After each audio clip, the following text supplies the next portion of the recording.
नमस्कार, मी वैभव कुलकर्णी. तुम्ही बघत आहात स्वनिर्मिती.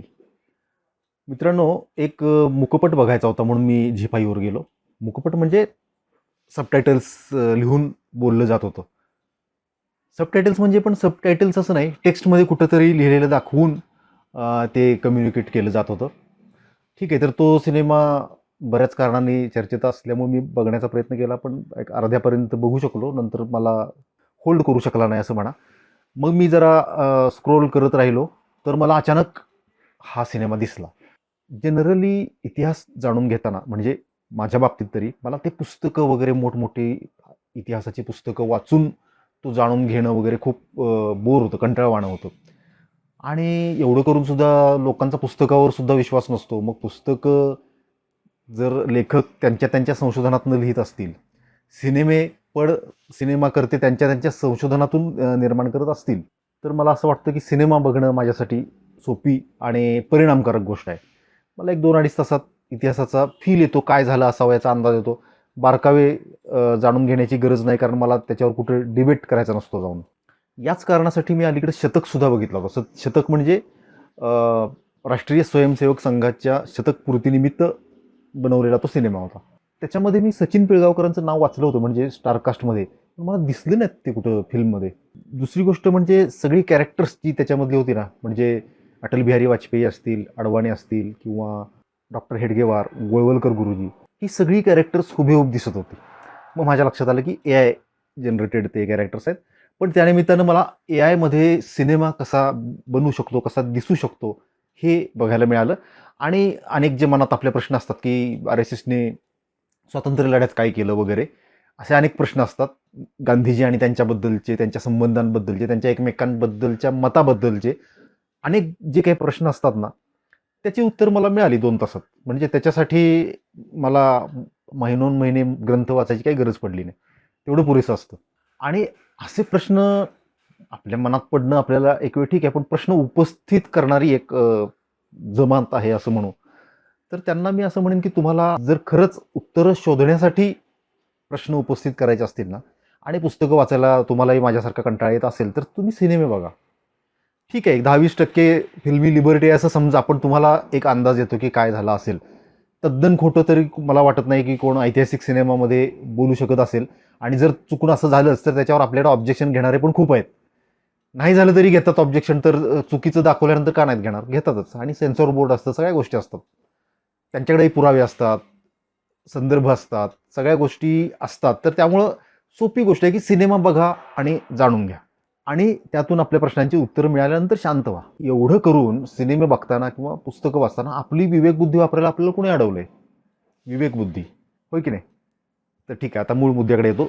काही दिवसांपूर्वीच अजितदादा पवार यांचा विमान अपघातात मृत्यू झाला आणि त्याच्यावर प्रश्नचिन्ह उपस्थित केली जात आहेत अजूनही की अपघात की घातपात, बरोबर की नाही? इतिहासामध्ये सुद्धा असे संशयास्पद किंवा गूढ मृत्यू अनेक नेत्यांचे, अनेक महत्त्वाच्या व्यक्तींचे झालेले आहेत. आणि त्याचं गूढ कधीही आज तागायत उकललेलं नाही, ते गूढच राहिलं. नेताजी सुभाषचंद्र बोस, आपल्याला माहिती आहे की विमान अपघाताचं, परत विमान अपघातात गेले असं एक आपल्यासमोर ठेवलं गेलं. नंतर अशी थिअरी आली की गुमनामी बाबा म्हणून राहत होते वगैरे. लालबहादूर शास्त्रींचा मृत्यू, डॉक्टर होमी जहांगीर भाभा, भारतीय अणुशक्तीचे प्रणेते आपण ज्यांना म्हणतो, त्यांनी सरकारला असं सांगितलं की तुम्ही फक्त सांगा, 18 महिन्यात आपण अणुबॉम्ब तयार करू शकतो. असं स्टेटमेंट दिल्याच्या नंतर काहीतरी 13-14 दिवसात त्यांचा अपघात झाला, विमान अपघातच परत. अंतराळ संशोधनात ज्यांनी खूप योगदान दिलं, डॉक्टर विक्रम साराभाई, त्यांचा मृत्यू संशयास्पद आहे.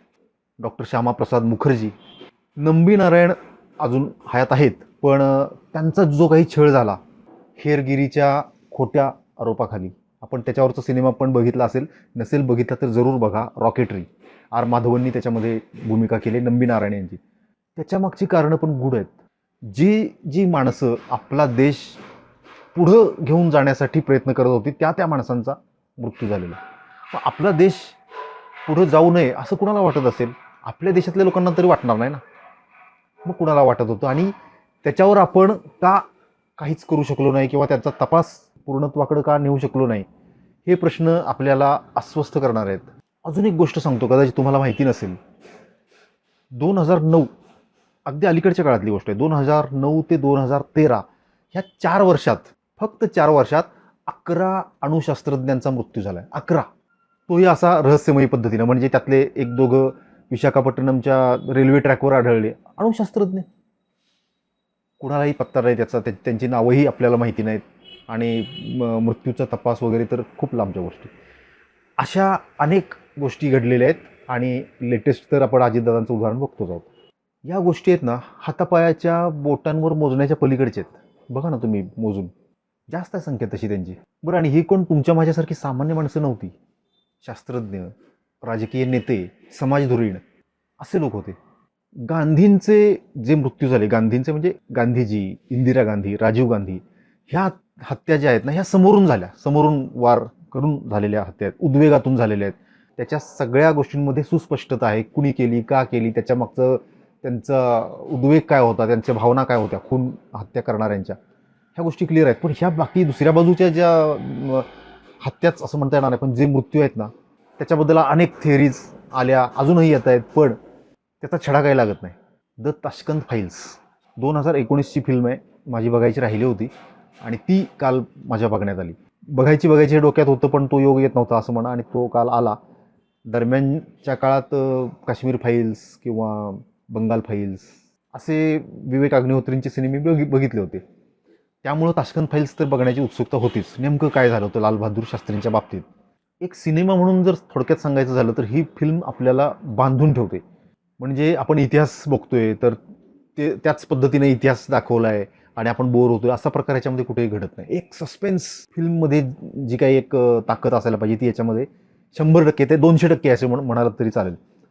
आपल्याला ते हलवू देत नाही, आपल्याला खिळवून ठेवते आणि त्याच्यामध्ये जे संदर्भ येतात ते आपल्याला हादरवून सोडतात.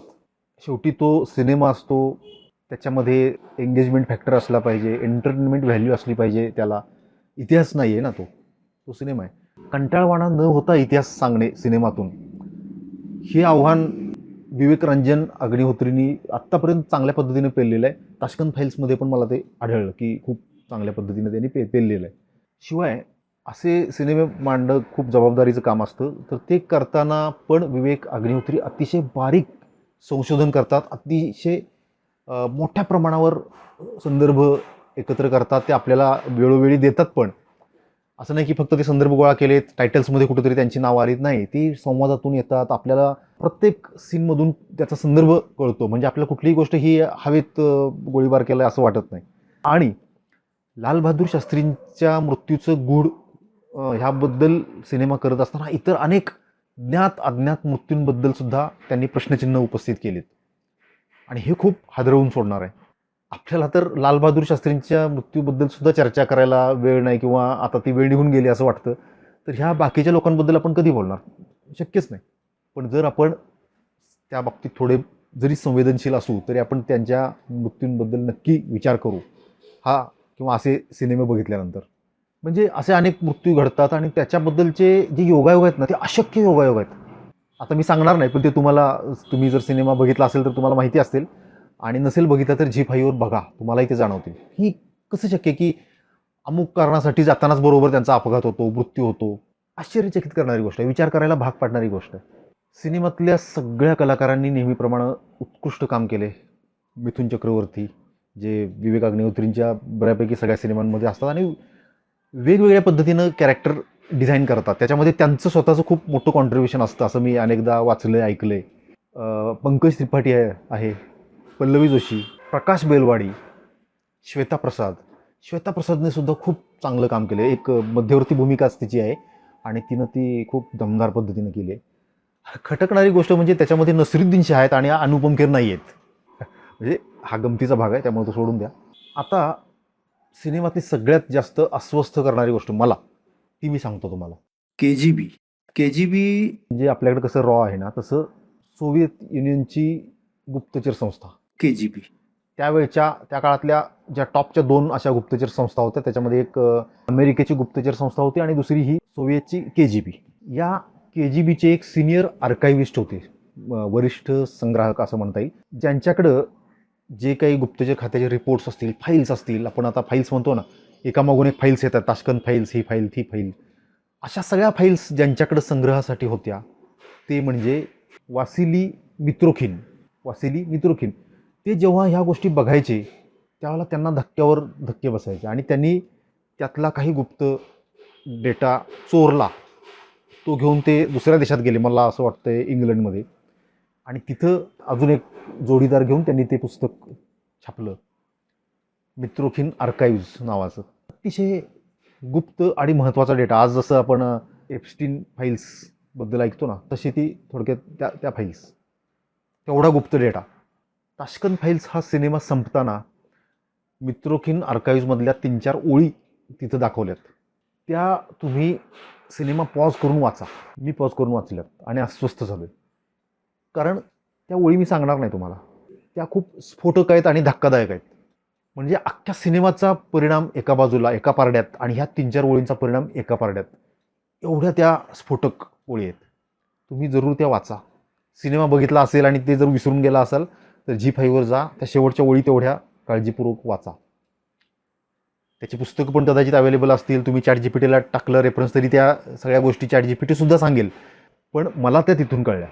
इतके गूढ मृत्यू होऊन सुद्धा, इतक्या जणांच्या मृत्यूमागचं, छळ मागची कारणं रहस्यमय असताना आपण म्हणजे जे जबाबदार नेते आहेत त्या काळातले किंवा आजपर्यंतचे, हे त्याचा तपास लॉजिकल एंडला येईपर्यंत का करू शकले नाहीत, करून घेऊ शकले नाहीत. त्याच्याबद्दलचे शेकडो प्रश्न आजही का उपस्थित आहेत, हा प्रश्न आपल्याला पडल्याशिवाय राहत नाही. आणि त्याचं उत्तर जे आहे ना, ते त्या 3 ओळींमध्ये. ते वाचल्यानंतर आपल्याला धक्का बसल्याशिवाय राहत नाही. कोरोनासारख्या आजारापासून ते अशा अनेक मृत्यूंच्या ज्या गोष्टी आहेत, त्या कितीतरी गोष्टी आपल्याला आजही रहस्यमय वाटत नाहीत. आपल्याला जे काही आपल्याला सांगितलं गेलं की अशा अशा गोष्टींमुळे मृत्यू झाला. अगदी कोरोनामुळे मृत्यू झालेल्या आपल्या आजूबाजूच्या लोकांच्याबद्दलसुद्धा आपण भाबडेपणानं विश्वास ठेवून पुढे चाललो की हां, कोरोना झाला, त्याच्यामध्ये त्यांचा मृत्यू झाला. अनेक हजारो मृत्यूंचं रहस्य जेव्हा आपल्याला त्या 3-4 ओळींमधनं कळतं ना, तेव्हा आपल्याला धक्का बसल्याशिवाय राहत नाही, आपण अस्वस्थ झाल्याशिवाय राहत नाही. म्हणून जरूर सिनेमा बघा आणि असे ऐतिहासिक सिनेमे बघा ज्याला संदर्भ दिलेले असतात किंवा जे विश्वासार्ह सोर्सेसमधून येतात. जसं विवेक अग्निहोत्री. माझा विश्वास आहे की विवेक अग्निहोत्री खूप असं बडाचढाकर काही, ठीक आहे, 5-10% त्यांचे विचार असतात, त्यांचा अजेंडा असतो असं म्हणू, किंवा चला प्रोपोगंडा फिल्म म्हणत असू तरी जबाबदारीनं मांडायला लागतात ना गोष्टी. प्रोपोगंडा जरी करायचा असेल तरी काहीही बोलून चालत नाही ना, त्याला पण संदर्भ द्यावे लागतात. विषय आवडला असेल तर लाईक करा, व्हिडिओ शेअर करा, आणि तुमचं याबद्दल काय मत आहे ते मला कमेंटमध्ये सांगा. आणि असे वेगवेगळे व्हिडिओज आणि येत्या काळात काही पॉडकास्ट घेऊन येणार आहेत, त्याच्यामध्ये अजून मजा येणार आहे. तर त्यासाठी बेल आयकॉनवर क्लिक करा, म्हणजे त्याचं नोटिफिकेशन तुम्हाला येईल आणि तुम्हाला ते बघायला मिळतील. धन्यवाद.